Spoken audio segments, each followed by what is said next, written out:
And you hear a lot about scientific reductionism, but I'll tell you something that's kind of interesting, and it's a tangent too. The guy that discovered DNA, I think it was Watson, and it's Watson and Crick, but I don't remember who wrote this book, but one of them, I don't remember which one, he believed that DNA was so complicated that it had to come from space. He didn't believe it could have possibly evolved on Earth.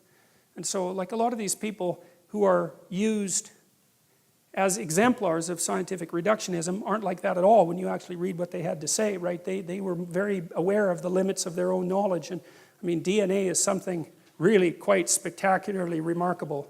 It's an eternal substance. It's been around for a very long time, and the idea that we understand it is a very stupid idea. And I would say that the same thing applies to the brain. Like we're scratching away at the surface of something we don't understand at all.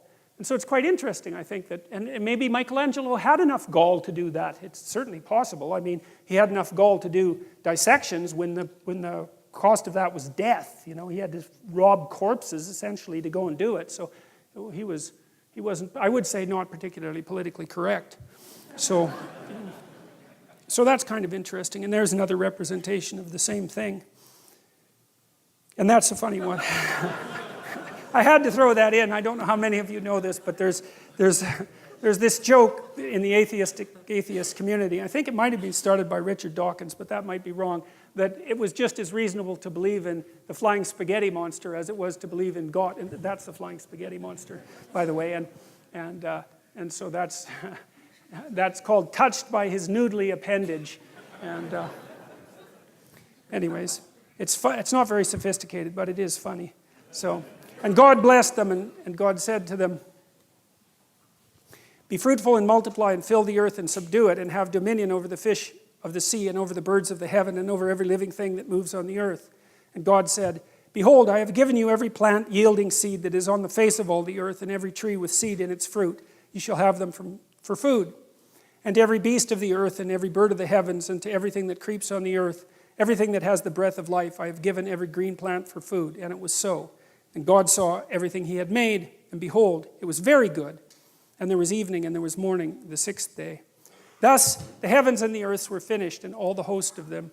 And on the seventh day God finished his work that he had done, and he rested on the seventh day from all his work that he had done. So God blessed the seventh day and made it holy, because on it God rested from all his work that he had done in creation. And I like that too, I did a lot of counseling work with people who were coaching work, I guess, with people who were fairly spectacularly successful, and they were usually workaholics. They're the sort of people that were like, they'd work 80 hours a week, just nonstop. That's just what they were like. And one of the things we were always trying to figure out was, well, how much should you work? Because one answer is you just work till you die, right? I mean, you just exhaust yourself. And well, that's not a good idea. And then you have to figure out why that isn't a good idea. It's got to be something like this, is that you don't want to do so much work that the amount of work you do interferes with the amount of work that you could still do, right?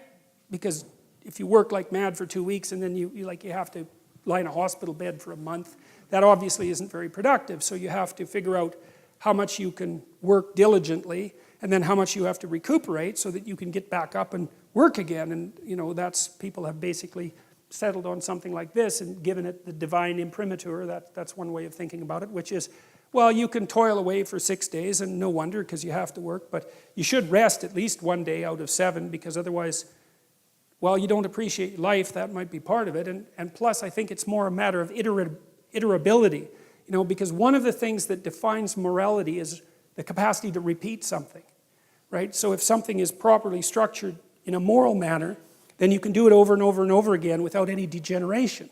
And so that's kind of like a relationship. If your relationship is negotiated, you can continue to negotiate it, and then you can have a relationship that lasts for a long time. You can do it today and next week and next month and next year. You can maintain it across time. And this, I would say, is the wisdom that's been garnered over God only knows what period of time, to say, well, look, I mean, even God needed to take a break and appreciate what was going on, and it's not such a bad thing for people to follow that pattern. And that's a good thing for modern people to know, because we seem to be, even though, we're very wealthy by historical standards, our capacity to relax isn't exactly what it could be, and I think that's really hard on people.